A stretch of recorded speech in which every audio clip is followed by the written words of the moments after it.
Yes.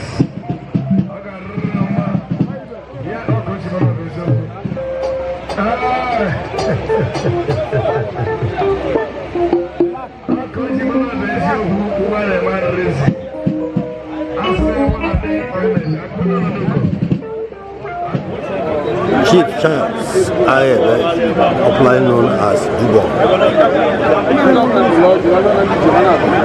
is here at the OGUGU ARO 2023 edition here at OGUGU Manoma. Nneyi Umueri. Yes, sir.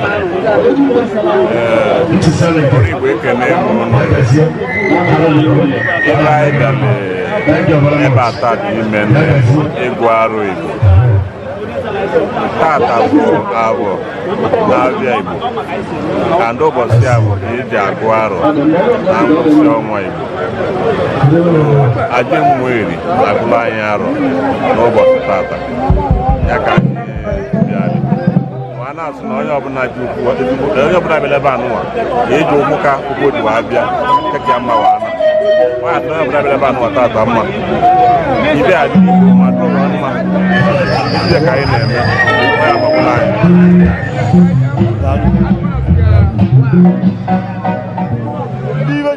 Ndị obodo ji bili ndị ichie ndị mmụọ ọ nọ n'ọnwata anyị nwa anyị bụ ndegwo mmena Umueri ụwa niile ebe na-agba ibe arụ Umueri na-egwu ụwa na-eme so na ibe na-agwa anyị ma onye ọbụla gị ka ndị agwụ na arụ onye sịra na ọ nwere ibe ọgwụ n'oyibe ka ọ bụrụ nnukwu ibe ahụ anyị pụtara ụwa kwudi ya na ndị adịgide wa nwụrụ anyị na-emekwe na-aga so na ibe arụma maka ọgwụ dịrị anyị ndị Igbo niile ndị ọma mbala so ana m asị onye ọbụla kwucha ntị ya ndị arụ gburu ka anụ ya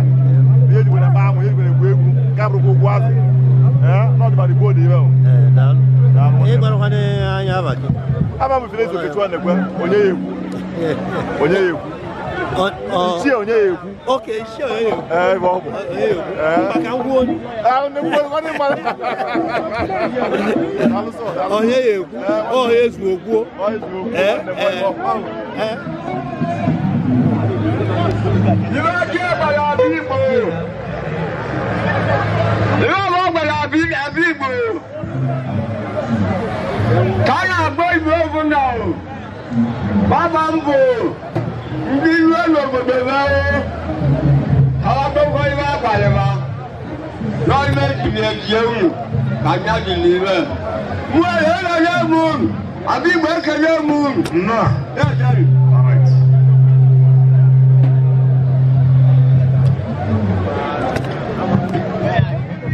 Member of the Royal Cabinet, member of the Anambra State Bench, and DG Emeritus, and my own special friend. Thank you. Yeah, so today is a special day. It's a day that all Igbo people gather together here. This is the original OGUGU, unadulterated OGUGU. I want to thank everybody that came. This is my home. It's only my family that can be their guest.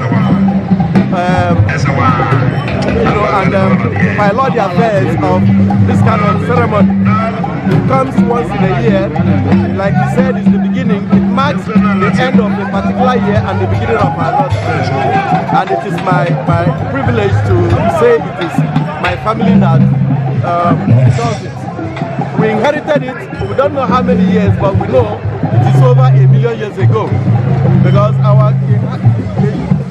when we came to this place, nobody was there. It's only our family. And we are the head of Umueri. And we are the head of Igbo people. Every Igbo people migrated from here. That is the story. And if you go inside there, you may, as a matter of fact, it's only today that you can enter there. You can enter there and nobody will question you. Outside of today, you can't enter there. It is only us, the family, that can enter there. So, like you heard, it marks the beginning of a new year, and it tells the futuristic of what will happen in the year. between now and the next year, what will happen, he tells the people. They said that it's only God that knows tomorrow. It's only God that knows tomorrow. But here, God gave us the honor, gave us the privilege to know tomorrow. The interesting thing is that as he tells you that thing now, if you meet him tomorrow, he cannot repeat it. He can't repeat it. Because as he's here, like he went to a farm yesterday. They cultivated yesterday and harvested yesterday. That is the thing. He meets the spirits, the people of the other world, and they tell him what will happen this year. And when he comes, he can't talk from yesterday till now. He cannot talk to anybody. He cannot talk to anybody after the pronunciation. After the pronouncement of what will happen, then he can talk to people. So he was with the spirit yesterday, and after delivering the message they gave him, he will now be another person. And that is, if he tells me the thing, now, if you meet him in this minute, you cannot repeat it. He will forget.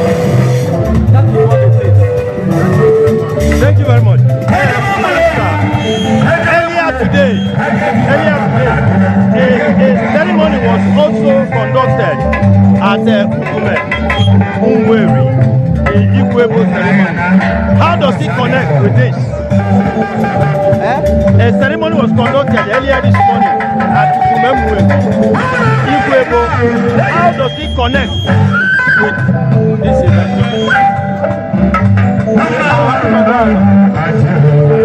Look at Umueri people, look at them there. Yes, they were there. We have a relationship with them. Some of them say we came from women. We don't believe we came from women. My people do not believe we came from women. But we have a relationship. We cannot marry them. And they cannot marry us. That is the relationship. Before OGUGU comes up, we are brothers. If they don't do their own, we may not do our own. And they must do it. The time to do it, you will not be able to do it.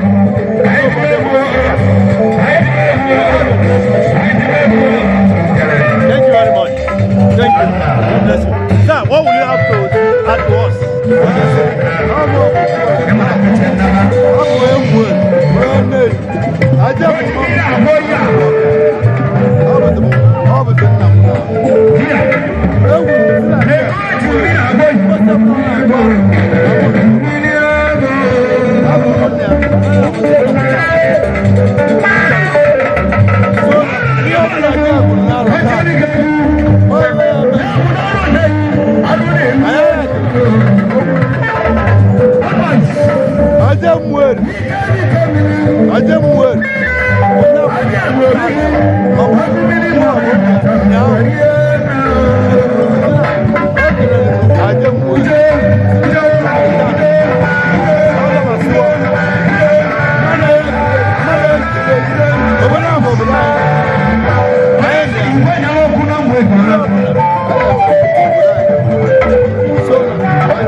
maka ozi anyị na ma ndị ọcha ma ndị Yoruba ma anyị na-ekene gị ị nwere ike ịgbara anyị ibe o kwuru nke taa agụzie bụ Igbo niile ga-agba mbọ ka gbagozie ibe akparịba maka na a na-achọ Igbo ya dị na n'udo na-arụ ya mama ga-edozi ibe kawa dị n'udo kawa bụrụ na-arụ ya ya bụ ozi ezili ndị Igbo nke ARO daalụ rinne daalụ o nwere ibe chọrọ ịjụta gị tupu ebido ọgwụ ARO ọnwa taa n'ụtụtụ taa n'ime Ogume o nwere ibe mere bụ igwu ebo kedu ibe chịkọrọ nne na nke na-eme kịta ka obibe abụ ka na-emekwe ka ọnwa nne ya ibe a ga-eme ibe mere taa bụ ọ na-abụ obi elu ọ nwere ọnwa obi oge akwadobe ebidobi ya onye abụghị mmefu arụsị ahụ ọnya maka arụsị ya bụrụ ọga mmadụ n'obiye gaa ọjọọ n'ọbịa bụ arụsị ihe arụsị ọzọ abịa na-eji ya ozi ndị ibebe na-eme ọdịlịba ndị ọka abịa jie ibe jie gị ibe ndị be ya eme ọdịlịba na-abịa ya na nke ụlọ ogele ata okwu n'otu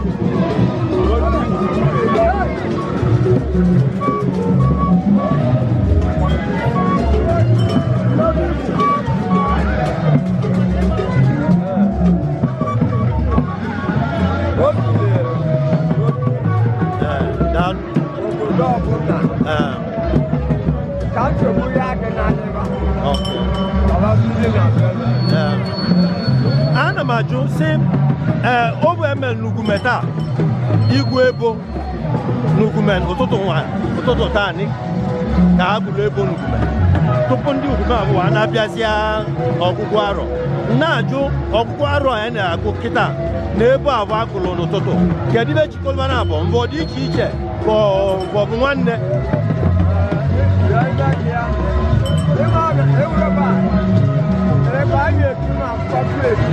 Okay, sir. Okay, sir. Daalụ, sir. Daalụ.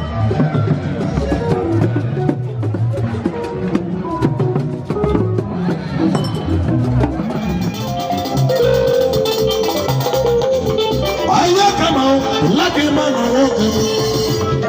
Chogoke Ogume keleki laki shadow. Apa Jesus. Chogoke woke. Wasiri Ogume keleki. Wono la chakwe Nneyi. Oga lolo no lamba. Waba lawa lawa. Ikara na mwere apate keleki. Obodo mebele kako chichom. Chiwe niwele. Chama ni yutu Nneyi.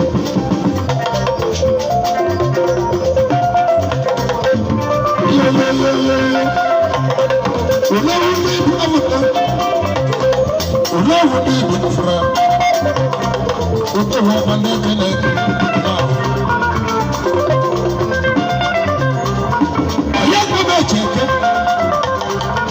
Echeke sana, oga adeleke ma. Wata sikata odogu. Enugu steeti kosi webe. Ohokano.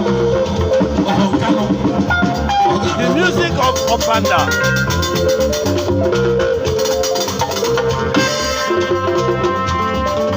Center for Research Igbo History Culture bringing you the music of Opanda today. Friday is 10 of 2023. The place is Obuga Mano, Nneyi, the occasion is the ARO 2023 edition.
What's it